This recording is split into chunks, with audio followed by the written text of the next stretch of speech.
There's that old question, would you rather be invisible or would you rather fly? I think we're answering it with flight in this game.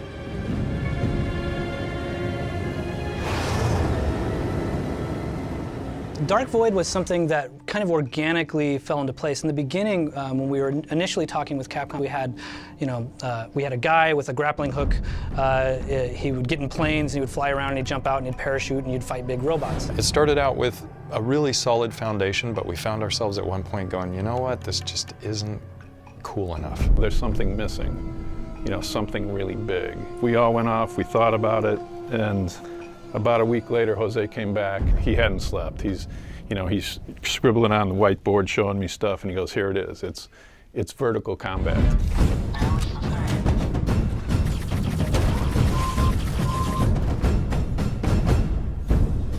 On a horizontal surface, I'm in cover, and if I stand up and get off that cover, I'm standing up and I can run around it.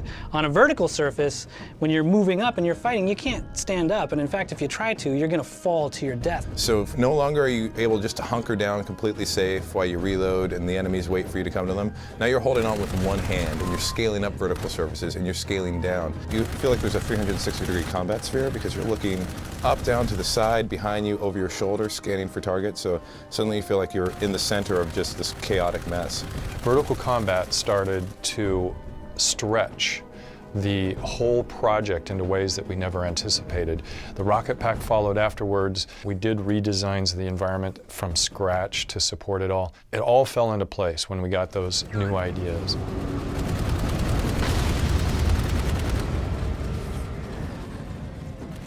The jetpack is not perfect, and that's one reason why it's awesome.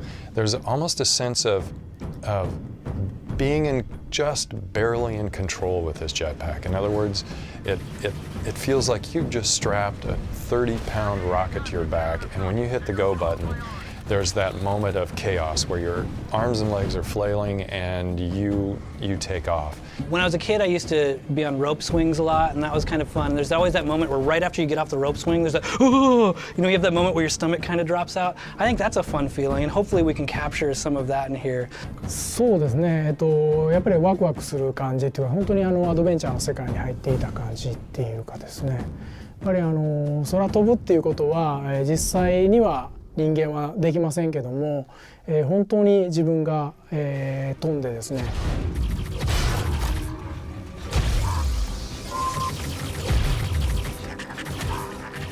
If you've played some of the previous games that a lot of people at Airtight have worked on, like Crimson Skies, you have a really good idea for what our flight mechanics are going to be like, and that's accessible, a little arcadey. When you hit that button, you take off. We want it to feel like, okay, cool, I get it, I know how to fly this thing.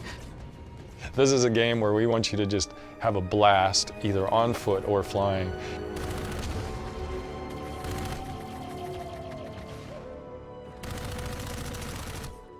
そうですね、やっぱり敵からいろんなものを奪ってですね、で自分が飛べるようになってっていうだから成長とですね、それと、自分の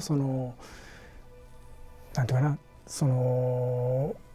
やっぱり The jetpack, when you first get it, it starts off sort of diminutive. It's a hover pack, which in and of itself is pretty awesome because that leads into the ability to do a lot of jumps around the battlefield, get in the air, do some cool flanking. And then through the upgrades, you actually get to even add more onto that. Your rocket pack becomes a little more durable, you get a little more boost, and eventually you get guns on it.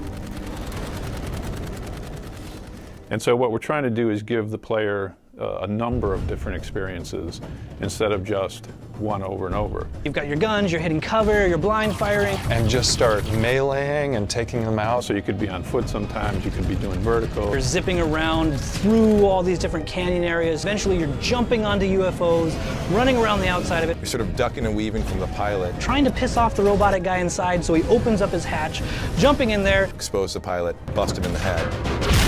And then you're taking over that UFO and in a very kind of Crimson Skies-esque way, using that UFO to blow up all of these other vehicles. And suddenly I'm going, holy crap. It's definitely visceral, and any way you look at it, it's way more fun to shoot someone in the head at point blank than it is to sort of whittle away from long range. So it's nice to bring ground combat into the air in that way.